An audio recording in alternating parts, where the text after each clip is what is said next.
দারুন দারুন সেম বরবাদ same like বরবাদ entry হইলো মানে আল্লাহ ও মাই আসলে শাকিব খান মেগাস্টার ও সেরা এটাই যে কি হয়েছে শেষ পর্যন্ত বোঝা যায় না প্রত্যেকই ও মাই কিন্তু আমাদের শাকিব খান তো হচ্ছে মানে কি বলবো আমার ভাষা নাই ও মাই জাস্ট ওয়াও ওয়াও ও মাই অভিনয় করছে অনেক সুন্দর জয় হাসান থেকে শুরু করে সবাই সুন্দর অভিনয় করছে প্রত্যেকটা ব্যক্তির অভিনয় ছিল ও মাই দেখার মতো জাস্ট সুন্দর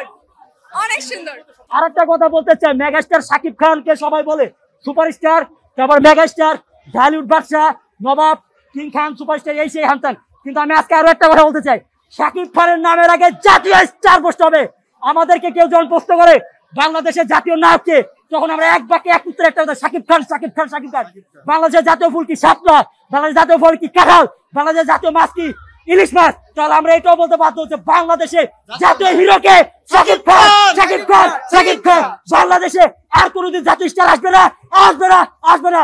অনেক শাকিব খান ইতিহাসের পাতায় লেখা থাকবে বইয়ের পাতায় লেখা থাকবে পত্রিকার পাতা থেকে শুরু করে প্রত্যেকটা অডিয়েন্সের মুখে মুখে মনের মধ্যে শাকিব খান শাকিব খান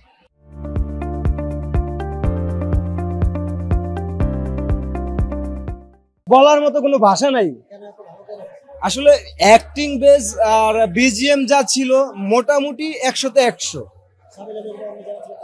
হ্যাঁ মোটামুটি সবারই অ্যাক্টিং ভালো ছিল সিয়ামের কথা না বললেই নয় সিয়ামও খুব ভালো করছে আসলে নিশু একটু এভারেজ ছিল আর কি হ্যাঁ সাবিনা নূর তো ভালোই মানে ও 100-তে 100 পায় এক কথা অসাধারণ একটা মুভি ছিল মানে তাণ্ডব মুভি মানে এতটা সিকোয়েন্স আছে এর ভিতরে মানে আপনি যদি প্রপারলি মুভিটা না দেখেন মানে অনেকে বুঝতে পারবেন যে কি আছে এটা কিন্তু সেকেন্ড পার্ট আসবে আমার যেটা মনে হলো ছবিটা দেখার পরে নেক্সট সেকেন্ড পার্ট আসবেই মানে আমি যদি স্টোরিগুলো বলে যাই মানে সাকিব খানের পরে যদি কোনো ভালো অ্যাক্টিং করে থাকে সেটা হচ্ছে সিয়াম মানে এক কথায় অসাধারণ আমরা তামিল মুভিতে দেখি না বিভিন্ন যে বিজিএম গুলা মানে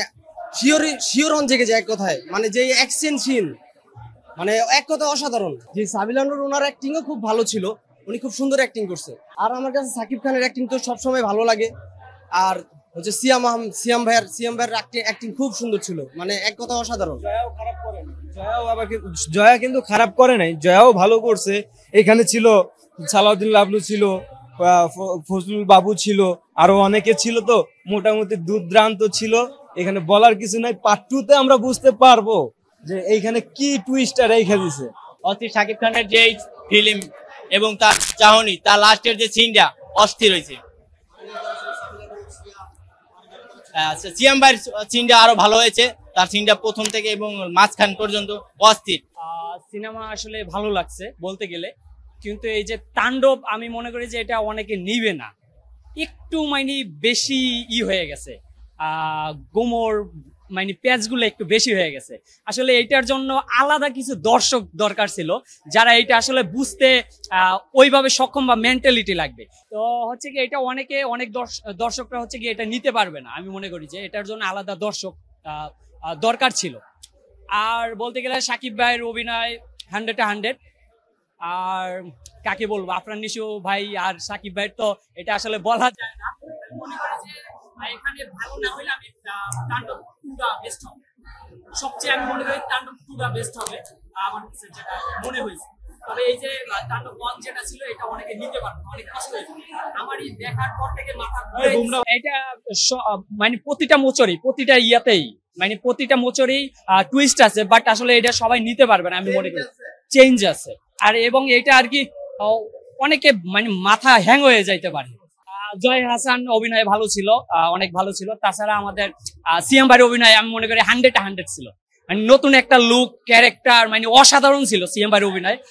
আমি তার জন্য আসলে দোয়া করবো মন থেকে যে সে এগিয়ে যাক আরো তাকে দ্বারা আরো ভালো কিছু করা সম্ভব আমি মনে করি যেভাবে নিজেকে উপস্থাপন করছে হ্যাঁ ওইটা আসলে প্রস্তুত আমরা ছিলাম না শেষ মুহূর্তে আসছে একদমই শেষ মুহূর্তে তো দর্শক সবাই চাচ্ছিল যে কখন আসবে আমরা শুনছি একদম শেষ মুহূর্তে আর যখন শেষ মুহূর্তে আসছে তখন দুইজন আর দেখা হয় না কেমিস্ট্রি শুরু হয় না আর কি দেখাইলো জাস্ট 2 মিনিটে পুরো হল দর্শক পুরো অস্থির হয়ে গেছে আপনার নিশোর জন্য সাকিব ভাই তো দারুণ সাকিব ভাই তো সবসময় ভালো করে সাবিনা নূরও ভালো সিয়াম অলসো গুড